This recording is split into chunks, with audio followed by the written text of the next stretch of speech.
You are now listening to the Pure Gold Business Podcast, the show built for business owners who are serious about doing the work, the real work, of building something that lasts. Every week, we bring you straight talk on the systems, the strategy, and the mindset shifts that separate businesses that struggle from businesses that scale. I'm your host, Angelo, founder of Pure Gold Business Solutions. And whether we're going deep on a concept, sitting down with a fellow business owner, or working through your challenges live on air, one thing stays the same. You're going to leave this show with something you can use. So grab a pen, grab a notepad, and get ready for today's show. All right, Justis, welcome to the Pure Gold Business Podcast. I'm very happy to have you here as my first guest. How you feeling? How's today been going for you? Dude, today's been pretty good. A lot of stuff just like getting it fixed here at home, but excited to be sitting in the studio now, computer open, and got the whole evening ahead. So yeah. Yeah, I'm glad that you mentioned the studio. Let's get into it. So for those of you that don't know, let's deep dive into who Justis Daniels is, and let's talk about the rocket science experiment briefly. Yeah, man. So rocket science is this notion that the everyday man, whether they are, working their 9 to 5 in a cubicle or with a guitar in hand or a laptop open, one way or another, those same people are feeling the same gravity, day in, day out. Some days it feels lighter, some days it feels heavier. Um, but there's kind of like this shared experience there. And I'd say that rocket science is the belief that there has to be like some sort of like almost quasi, like some sort of like a quantifiable means of kind of getting to a place where everybody isn't, Right. right? That gravity, that's the shared experience that brings us together. Some of us can get to the place where like we exist almost free of it. Like what would that look like? How do we get up there, right? And the analogy that we choose to use, right, is the rocket, where the rocket is your friends, you're the rocket, the rocket is your projects, but the thought process is really that, the creative spirit, the creative soul, the creative essence can be that fuel, especially in the modern day, like with things like a Claude Code, Hmm. um, with social media, with, just incredible access to talent and stages across the world, ease of access to travel. It's so much easier to like go overseas now, hypothetically, Yeah, right? Like, absolutely. so like just stuff like that. So yeah. So let's talk about the component of experimenting because that is a part of your business's title. So let's talk about your ideology in experiments in the context of business and creativity. I think I almost think that like when you're creating, you're in such a space that you're allowing vulnerability to guide your like creative hand. And like when you're in that space of creative vulnerability, which is this parallel for like moving through life in this case, um, that like, I'd say that most people when they're creating, anything worthwhile, didn't create for the sake of saying I'm creating this project. They created for the sake of saying, hey, I'm going to try this creative thought, this creative expression, or this experiment, Hmm. and that experiment is like so fundamentally key in all of that. The shared gravity, the like how we escape it, but also like the like framework by which you're able to say like, hey, I'm going to, maybe this combination and that combination is right, maybe it's not, maybe we need to tweak this, maybe we need to tweak that, but the rules by which creativity is allowed to thrive, I think is Yeah. experimentation at its root. So I love that. I love that very much. I always love that you talk about the experiment element because when people talk about projects versus experiments, think about when we were in school. Projects, there was an expectation to succeed on those projects, and that can add a lot of unnecessary pressure, and people will cut corners on their creative process in order to satisfy the goal of that project. With an experiment, it's more of like, does this work in a controlled environment if we take these variables in and out? Now, yeah. I'm not much of a science guy, but if there was one thing I loved about science as a kid, it was that element of experimentation. Me too, man. And then, what's cool is like you grow up and there's this notion that the only experiments that exist in the world are like science experiments, right? But then Netflix becomes a thing, and now we're in the age of social experiments. Yeah. You know what I mean? And social experiments are a fundamental thing too, right? So like experimenting isn't just something that we do in a classroom hypothetically with like lab goggles on. It's something that we recognize almost as being this like um almost like utopic, like a utopia of a like pocket dimension inside of actual life. You know what Yeah. I mean? Hmm. But that really just says something about the notion of like why it's so special to like exist in the realm of experimentation. Yeah. Um, because of the growth that's allowed to happen in that same spectrum. Yeah. Yeah, absolutely. I love that. So let's talk a little briefly about artists at work and Casa de Creativo. Am I saying that correctly? Yeah. Correct me if I'm Yeah. not. Yeah. It's really cool when I think about it. When I was leaving college, I ended up in Santa Fe, New Mexico. And when I first got there, I didn't really know a lot of people. I was just kind of like in my four walls and a roof, which is kind of funny, man. I looked at a picture today of like what you would have called like the studio section of my little casita. Um, and what's so funny is like so much has gone in between like that point A and this point B. And fundamentally, my studio looks very similar. Funny Yeah. enough, I like looked and I saw like the like baby version of this little keyboard, and I saw that same MacBook, with that same clunky like dock that, Yeah. one of the HDMI ports doesn't work, but it's okay because I only need one most of the time, Right, you right. know, on this little teeny tiny desk, because it was so important to me, like finding my step in this new place. And as I started to like kind of warm to the thought of like, okay, maybe, my best friend Aurora, this beautiful Telecaster style guitar hanging on the wall here.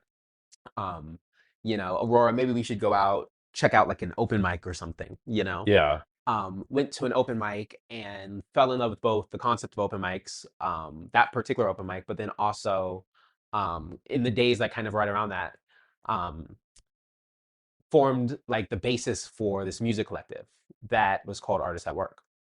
And Artists at Work was based around this principle that we all realized, not like this revolutionary idea, but kind of like so simple of one that it like really stuck. It was just right, that we don't stop being artists at any point in the day, working the 9 to 5 or not. But the goal is to be an artist at work until you're an artist at work. Yeah. To an artist that can eat off the work, to an artist whose work is the like art. What I talk about in my world a lot is building a business that can work without you. Your work can speak for itself and Exactly. teach you. It's that for creative stoner people. Yeah, Right. exactly. And, more than the creative stoner people, that's like the theater kids and that's the band kids and that's the painters, but it's the creative soul, Yeah. and even, beyond the just like you know, pure, you know, Picasso-esque art, right?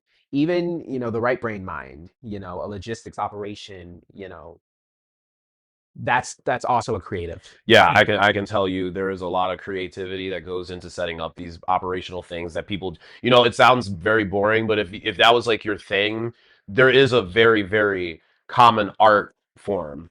Like every successful business I've studied, there's an art form that they have figured out and have been able to monetize off of that.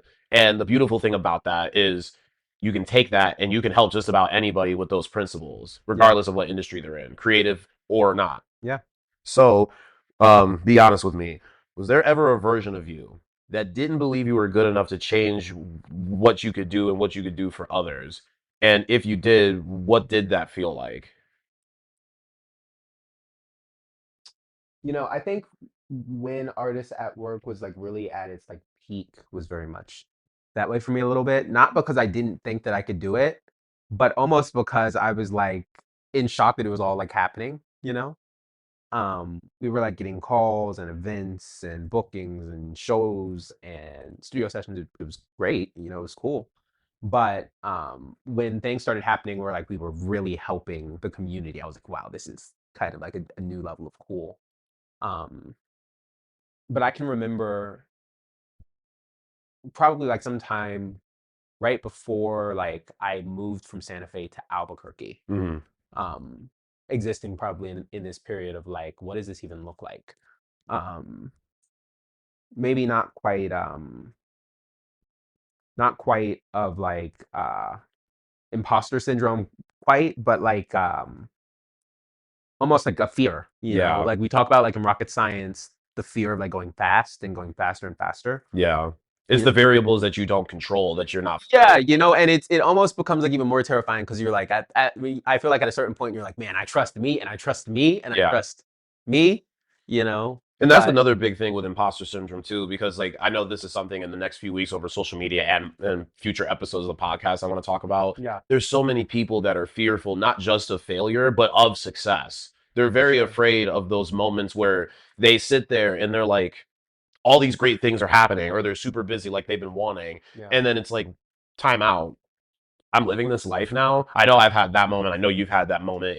No, for sure. It's very surreal because it's like Yeah, man. the thing that I did, the thing that brought me to the table has gotten me to this point.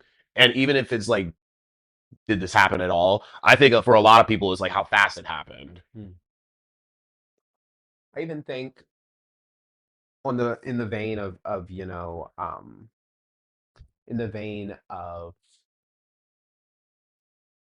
kind of like those like roadblocks for me, I like get a little fearful of like the success because I'm like, oh man, what happens when I have to like manage my Instagram again or like check my Yeah, phone and really. stuff you don't think about, but Yeah, and you want it, but I think everybody has that a little bit of that like queasiness. It feels a little bit akin to like that roller coaster feeling, yeah, yeah. You could get on that roller coaster 100 times, but you're still gonna feel that drop every time. Yeah, now It's here's the repetition. difference between you and I is I would never actively seek out that feeling.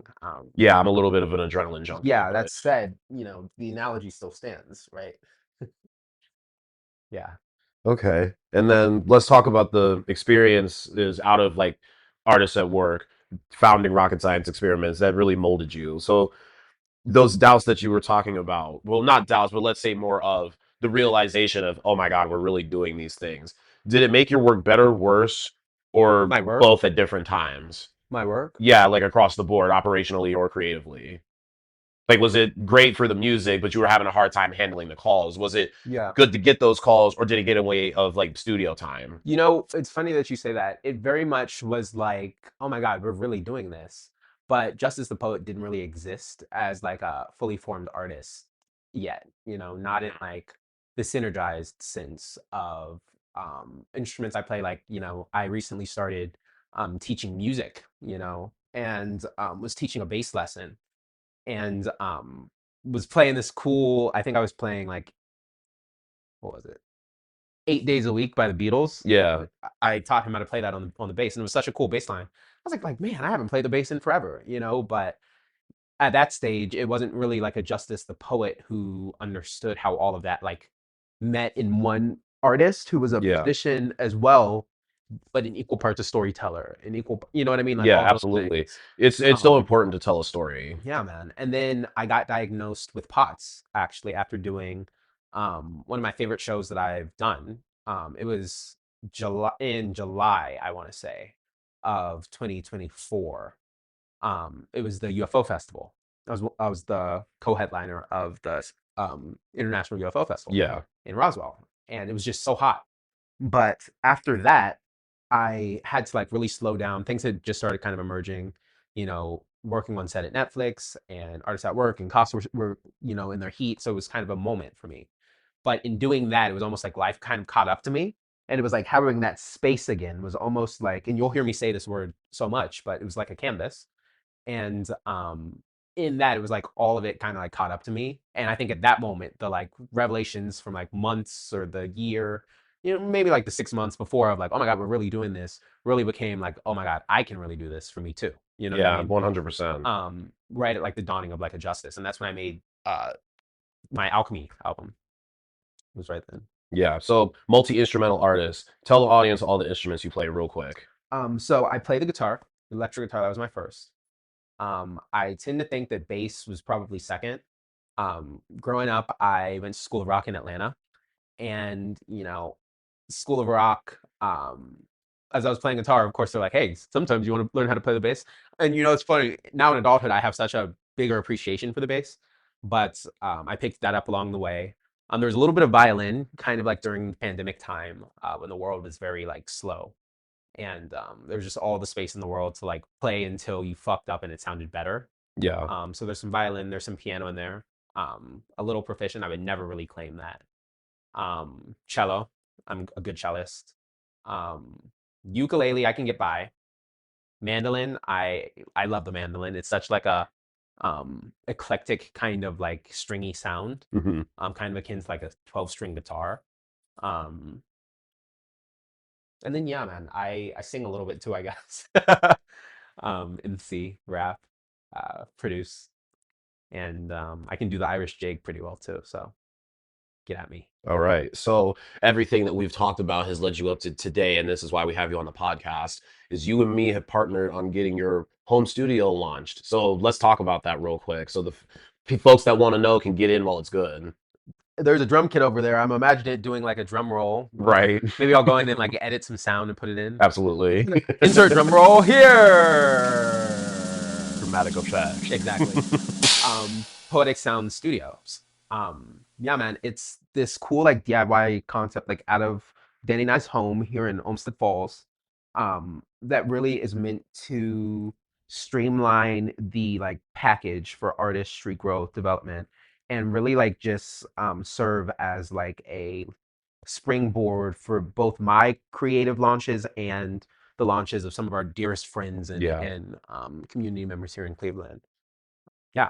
Yeah, and we're about halfway through our 90-day engagement on that project. How you feel about that at this point now? Dude, I feel good. Yeah. Like we've got pitch decks, we've got contacts, we've got some social content, we've got website stuff, edits that we've made. You know, I think early on I wanted to get the website done. I'm a little bit more content with where we are now, even like having like AI Yeah. integrated to the extent that we do, to really help. And I think like, you know, the part I'm at now is kind of actually a little bit of like that like imposter syndrome fear of, you know, oh my God, don't be so scared of the success that it lets it Being afraid of paralyze you. success really can Yeah. cripple you more than people think it will. No, for sure. You know, so I want to do the things and go out and get the clients and go get the projects. You know, I'm like looking at, you know, if you look at the top of my um beautiful TV screen right here, Yeah. you know, I've got like a bunch of grants open. One day we'll get to visuals so the folks can see the setup. Yeah, But man. And you never know, maybe like it's something that can be edited, you know, yeah, exactly. in after the fact. Not for nothing, we do have that like that learning library, but I digress. Yeah, the listeners are not ready for that yet. But you know, I've got like a bunch of these grants open on the computer, and I'm like looking at them, and I'm like, man, you know, the directors are like, hey, be vague, be this, but show creative competency. I'm like, man, we've got all these things. Yeah. We could do these. These things are not You as know? crazy. Like when Yeah. you realize that Yeah. like there's people in the world that have gone on to great and successful things, and at one point you could like touch their shoulder. Yeah. You could probably do it now. And I'm like looking at, you know, like some of these micro grants for 1,500, 2,500, you know, 10K. I'm like, any one of those amounts, you know, would be a, you know, I haven't thought of this in forever, but like a Jack and the Beanstalk type like seed for an artist, Yeah. you know? And that's really what Poetic Sound Studios is about. You know, it's about planting seeds, harvesting the seeds, nurturing the seeds. Although you got to be careful because I have a nut allergy, so like Yeah, we can't know, literally like, do that because yeah, that it's would like be pretty bad. it's nuanced, but like, you know, the thought process is that, you know, watering the garden is the way to go. All right. Yeah, we've pretty much gotten to our timeline here. Thank you so much, Justice. I appreciate you being on the show, my brother. Yeah, brother. I will Long live rock and roll. long live rock and roll. Aliens are real. Shout out to Mama. Shout out my mom. Shout out my baby sister. Coca-Cola over Pepsi sponsor us. All right. Seriously though. For real. All right.